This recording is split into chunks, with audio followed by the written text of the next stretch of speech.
Hello, everyone, and thank you for joining us for this first edition of TeaTechnique Editorial Conversations for Book 2, Yixing. I am overjoyed to be using this discussion on the preface to discuss more than the preface, the entire book, to announce that the book's been released. And I'm overjoyed to be back at this again after almost a year of writing, and we're about 4 months behind schedule from where I thought we would be publishing it, but that's just because there's so much content. So here to talk about this book with me is our editorial team, Patrick Penny. Hey, hey. And Ryan On. Hello. It's good to be back. It is good to be back. What have we been doing this whole time? What have you guys been doing? I've been writing. Oh, editing a podcast here and there, making some new fire tracks for Ryan. He's going to have his TeaTechnique rap debut sometime in the next few weeks or so. We'll see. Maybe we'll post some content for people. Cupcake? Yeah. General Cupcake that's his moniker. But Ryan and I have been traveling quite a bit too, so it's been tough to catch each other. Actually, this is the first time we're seeing each other in like a month right now. Yeah, it's been way too long. Nice that we're back at this. And we're all actually drinking tea this time. That's a rarity. Usually we record this tea podcast and we're not drinking tea. Well, it's because it's either late at night or early, or someone's in India on the wrong time zone. So yeah, all worked out this time. Well, let's start with the two quotes that I lead into the book with. The first is from the Analects of Confucius. It says, recognize that you know what you know, and recognize that you do not know what you do not know. This is knowledge. And the second quote that I place in parallel, in comparison, in contrast with that first quote, is, although I do not suppose that either of us knows anything really beautiful and good, I am better off than he is. For he knows nothing and thinks he knows. I neither know nor think I know. And that is, of course, Plato imagining a speech by Socrates. What do you make of these two introductions? I think it's a fine start, especially for a book about Yixing. Yixing is a very difficult topic to approach. It's very hard to have the references to identify true Yixing or to know a lot about it. And I think most people who know anything about Yixing know that they don't know very much about Yixing. It's a very daunting topic to enter. So I think it was really nice framing to start the whole book with. Yeah, and just to echo that a little bit, I think when I started studying tea in general and, Yixing came into the frame, I felt like the more I knew, the less I understood. These quotes kind of echo that as I gained more and more knowledge, I just understood that the vast, let's say, ocean of unknowing on Yixing that lay before me grew kind of larger and larger. And it's helpful to know that, especially when you are trying to learn from people. I think it's always good to come in with this framework of you know what you do already know, and there's this potential for you to learn more from someone else. Jason, when you were setting up the preface like this, did you feel like you needed to have a defense? What was kind of the exegesis for putting this out there? Yeah. What is the exegesis? The exegesis is that many writers, when writing on the internet or even writing books, know that their words are going to be picked over and know that their words are going to be taken either literally when they should be taken figuratively, or figuratively when they should be taken literally. And I am absolutely certain that there will be at least one mistake, something worse than a typo. Just one. At least one in the book. And part of the idea of this preface is that a single mistake does not render the entire book or the entire point moot, right? That whatever it is, it's going to get picked on, it's going to be paraded around forever. And, I'm very comfortable with the years of the experience and then the re-examination that I've done on everything in order to write this book. This book has been very difficult to write. It's taken me much longer to write. I actually started 3 other books that will eventually be in this series, and kept coming back to Yixing, and finally decided, okay, let me put those other ones aside. I'm gonna write the Yixing book. Even things that I was quite certain of that I wrote about on the Cult of Quality blog, I now know are missing some subtlety and nuance, that are missing some details, that are missing some important differentiations across the way that terms were used at different time points throughout different dynastic periods, that different firing techniques were used differently in different areas that underwent continuous development. So you describe something that is correct, but it was correct at one point of time and it's not correct now, and it wasn't always correct. That wasn't the way it was always done. And so without so much detail, which makes the book very, very dense, compared to the last book, I think they're maybe equivalent, I hope. What that does is it frequently forces authors to write defensively. And defensive writing is boring. Defensive writing bogs you down in the details that don't matter, instead of writing about the topic that you want to write about. And so I wasn't very interested in writing defensively. So I allowed people who were better at it apologize for me. And that would, of course, be Confucius and Plato, imagining Socrates. Well, you start off the book with this, so I'm sure they're going to do a good job of it. And you also, you invite people to, also join in, right? So where they think they know more, this is kind of a call for the community to contribute in this preface, right? That is correct. I mean, I do hope, there are people out there who certainly know details or have direct experiences or have been involved in the tea world in similar ways that I have. And we may have focused on different things. Obviously, from the first book, much of my early focus was on tasting, development of theories of perception, acquisition of preferences, right? All of that stuff was very near and dear to me. It's what eventually my research turned into. And then my more recent has been on art and cultural history of Chinese tea. And so, if there's ceramic artists out there, if there's individuals who've been working with Yixing craftsmen or who've been firing their own ceramics or taking Yixing clay, right? I think that they would absolutely have valuable things to contribute. And we've tracked some of those types of individuals down. We've spoken with ceramic artists that are active today in Yixing. So talking to one or two individuals, doesn't make it globally or universally true. So if other individuals from the community have details, there is an active comments section. I've said before that I think that constructive critical debate on the internet is a public good and that there's not enough of it and there's not enough spaces for it. So, I'm not going to be a defensive author, defensive writer. If someone thinks that there is a problem or a mistake, right, let's discuss. Maybe it is, maybe it isn't. If it is, right, then that's great. Then we've uncovered something, we've created new knowledge, we've corrected the record, and that's what we should do.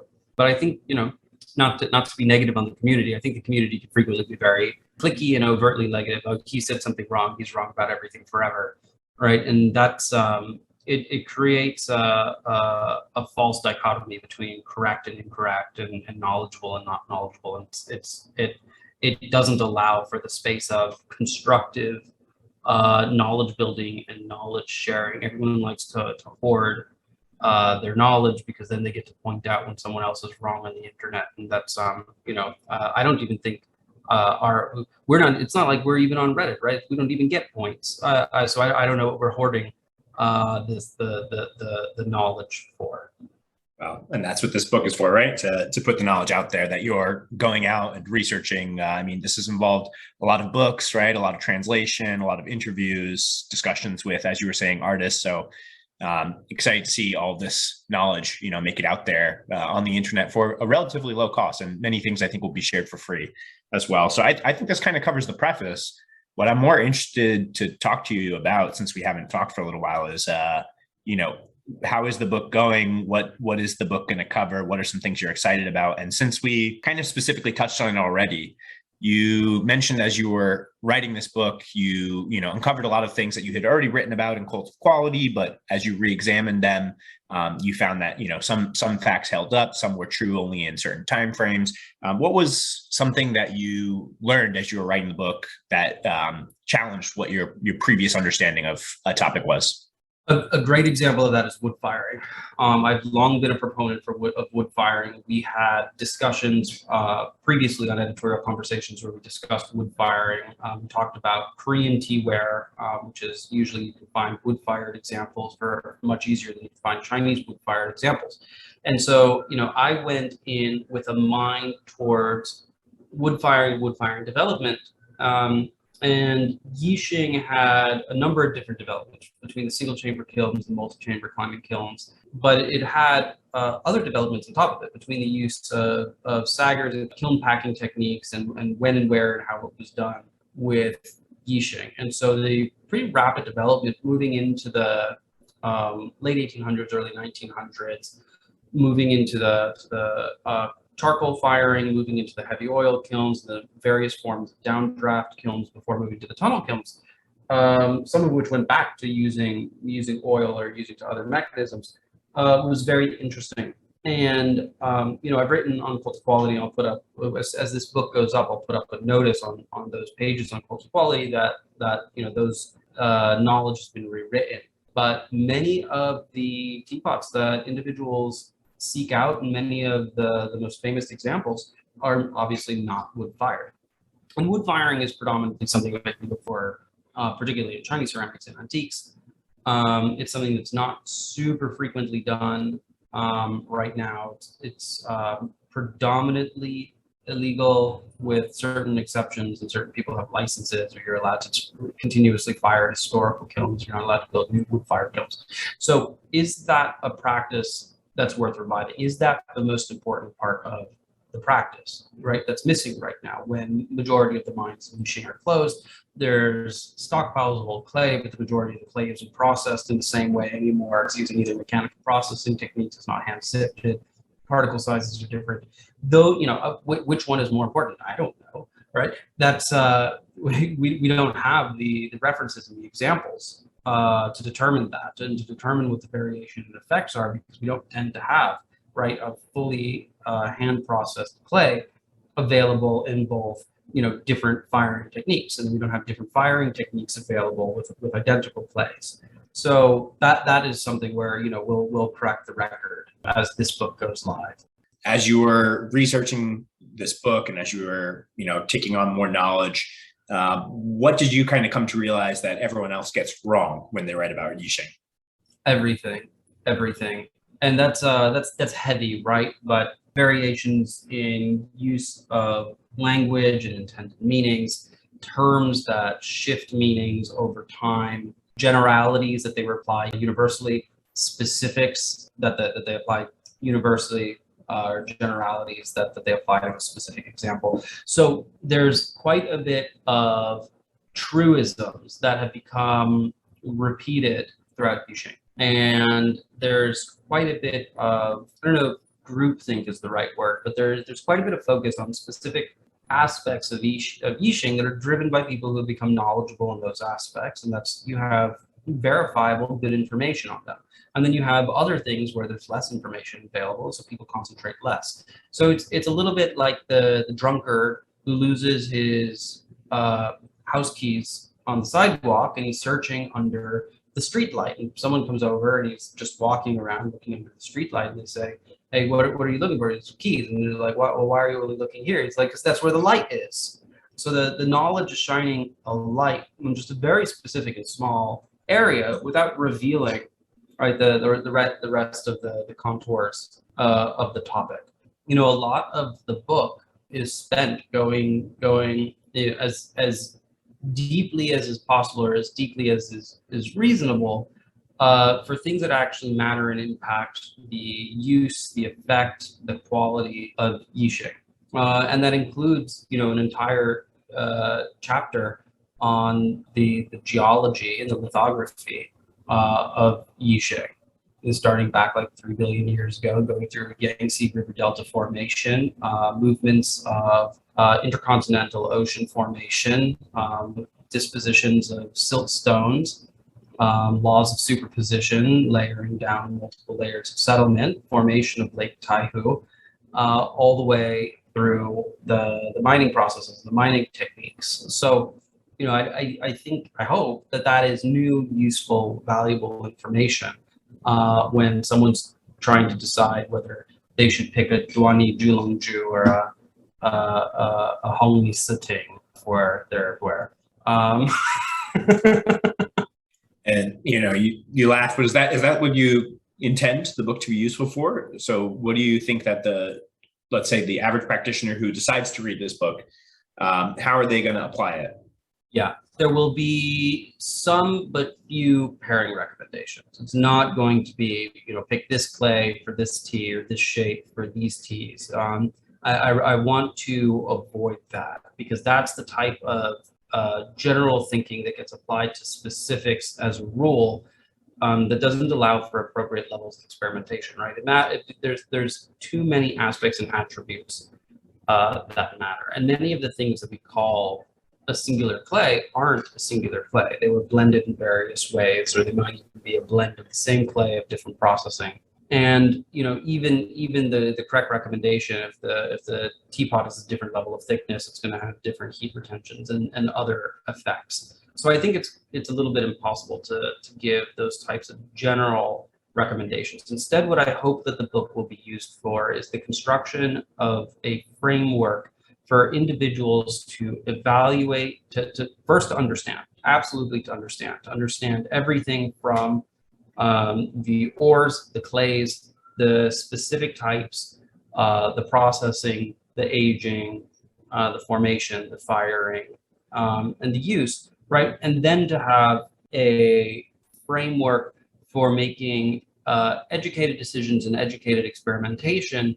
in choosing how to apply and to use a Yixing teapot, or even if to apply and to use a Yixing teapot, right? Yixing teapots are amazing tools, but they are tools, right? Not all teas are going to turn out best in a Yixing.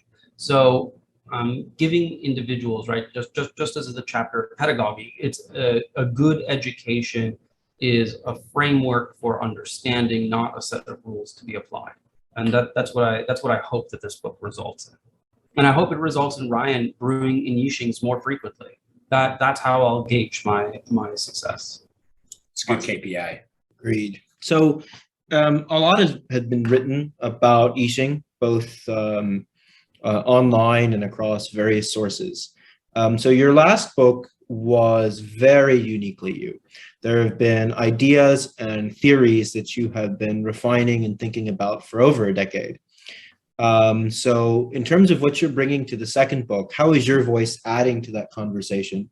Was it more research than synthesis? Is it more synthesis than research? And sort of what's been your process about cultivating your own unique perspective and voice that doesn't exist yet? The first half of the book is predominantly factual chapters. I think that it gets into a more unique contribution later in the book, later in writing, where we start talking about use cases, a theory of use, a telos of Yixing, and it's in that construction framework for how to use and to apply Yixing to the Chinese tea praxis. So I would say that the first half of the book is a solid foundation for anyone who wants to learn well-researched, verified, ground truth understanding of the topic. And the second half of the book is for actually applying that knowledge to the Chinese tea practice. And how much of that understanding, the foundational knowledge, did you have going into writing the book? And how has acquiring that knowledge shaped the second half of the book? Yeah, so I would say that I was surprised how much there was to learn for the first half of the book. The first half of the book was much more difficult to write than expected. And I'll just give you an example of that. Is there or is there not a clay called Hong Pao? Does Hong Pao, the Yixing clay, exist? Well, there's certainly no ore that anyone would reliably or reasonably call Hong Pao. But maybe there is. Maybe someone once termed that into something, or maybe it's a form of Hongni that just happens to be bright red. Some people would say maybe it's because it has a higher iron content, but is iron actually red before you fire it? And then if not, why is the ore red?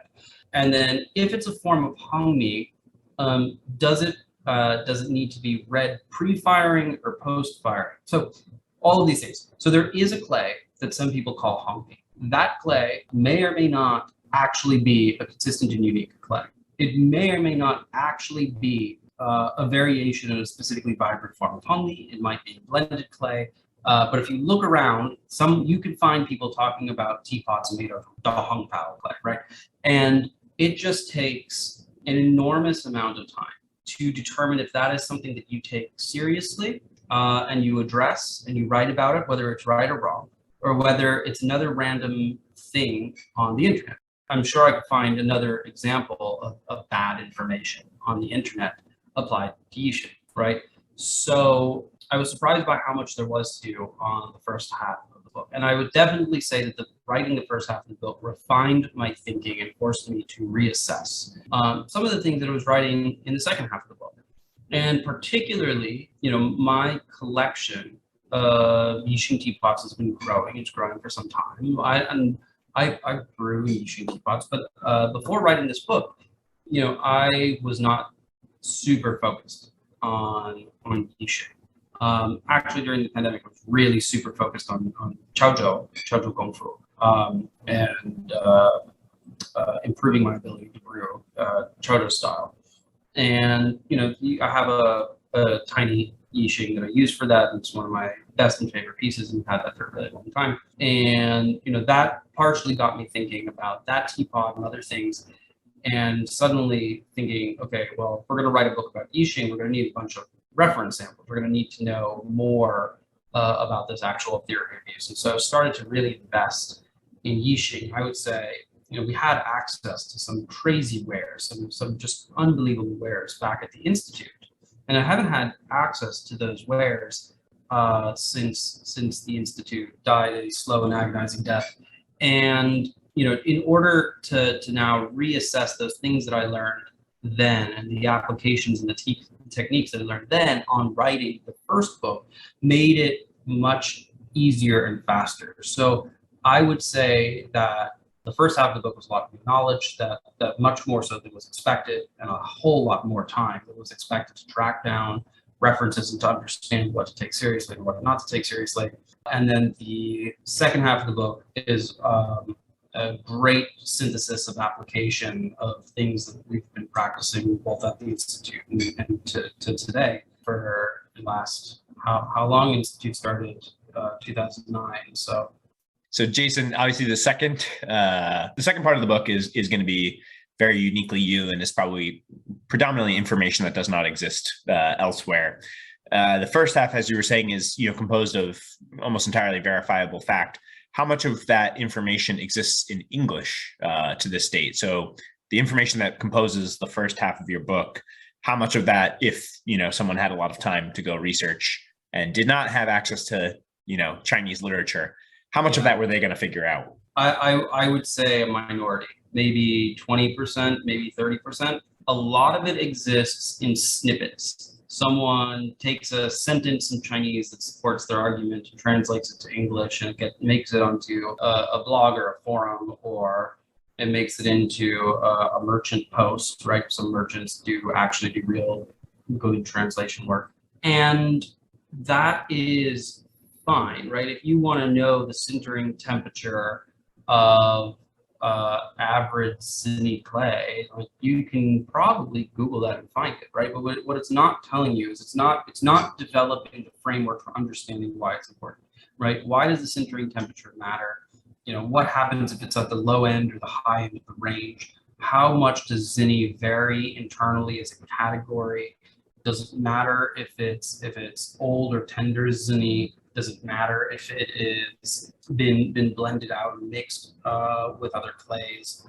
Those types of things. It becomes increasingly difficult to track down the information and understand what's relevant, what's important, and what's just extraneous, right? Like a good example is that there's a lot of information that supports the rarity or the specialness of Yixing teapots that are for sale. And even within high-level practitioners, there are trustable merchants. I have to rely on merchants, right? I don't make or sell teapots or own the means of production. So there are trustable merchants, and they translate things that aid in the understanding of the value of their wares, and that's fine if you can put that into context, right? how rare is it? How special is it? What is the effect of it, right? If you want high fire Junie, right? What does that mean? What do you expect to result from that? I don't think that a lot of that information exists in a synthesized way. If you want synthesized information that helps with the construction of a framework for understanding and then making decisions based off of it, I don't know where else to go for that. And so I think this is the book that I wish that I learned from if it had existed when I started buying Yixing Teapots. So you're saying that this book will at least help reduce everyone's tuition purchases by a little bit. Maybe. Is that the promise of the book? There probably, I don't know. It's a great metric. I don't know. Well, I guess we'll have to do that research. So, spend, let's say $50 on the book. Can it decrease your tuition teapot cost by, 200%? Well, Who knows? We can trial this. Part of the goal of the book, right, is Ryan's going to buy and use more teapots. And so instead of him asking me or us for advice on specific teapot, we say, you read the book, you buy the teapots that you think are good now based on the book, and then we'll examine them after, and then we'll estimate how much more or less he's spending on tuition. I think we can do an even bigger study. Everyone who reads the book will just, we'll give free evaluations on the teapots they decide to purchase after reading the book. And then we'll have a nice, marker in the sand for how much it helped save them.